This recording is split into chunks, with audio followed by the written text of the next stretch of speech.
বিনিয়োগ টানতে নবান্নে বিশেষ বৈঠকে শিল্প নিয়ে তৈরি মন্ত্রিগোষ্ঠী।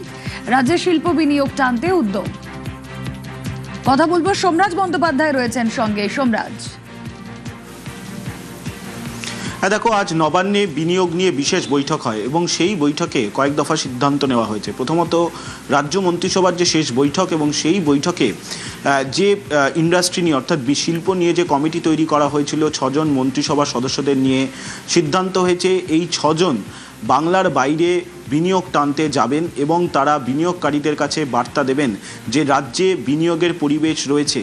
পাশাপাশি এটাও সিদ্ধান্ত নেওয়া হয়েছে যে বাজেটে শিল্প নিয়ে যে পলিসি তৈরি করার কথা বলা হয়েছে সেই পলিসিগুলি কতদিনের মধ্যে তৈরি করা হতে পারে তা নিয়েও একটি রিভিউ বা পর্যালোচনা করা হয়েছে।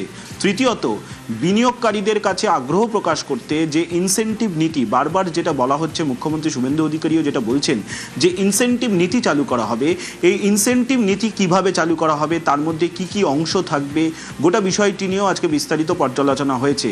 এছাড়াও ল্যান্ড ব্যাংক তৈরির ক্ষেত্রে কি কি বিষয়কে অগ্রাধিকার রাখা হবে তা নিয়েও পর্যালোচনা করা হয়েছে। প্রাথমিকভাবে এটা প্রথম বৈঠক হলো এবং মনে করা হচ্ছে এই বৈঠকের পর আরও কয়েক দফা বৈঠক হবে।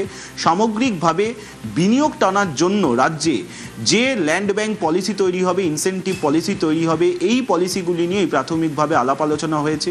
এই বৈঠকে দপ্তরের মন্ত্রীদের পাশাপাশি উপস্থিত ছিল বিভিন্ন দপ্তরের সচিবরাও। তাদেরকেও বলা হয়েছে গোটা পলিসিগুলি তৈরি করতে এবং দ্রুত এই পলিসিগুলি যাতে তৈরি করা হয় এবং সেই সংক্রান্ত বিষয় নিয়ে আরও পর্যালোচনা করা হয়। প্রয়োজনে বণিক সভার প্রতিনিধিদেরও যাতে মতামত নেওয়া হয় তা নিয়ে আলোচনা করা হয়েছে বলেই সূত্রের খবর। ওকে।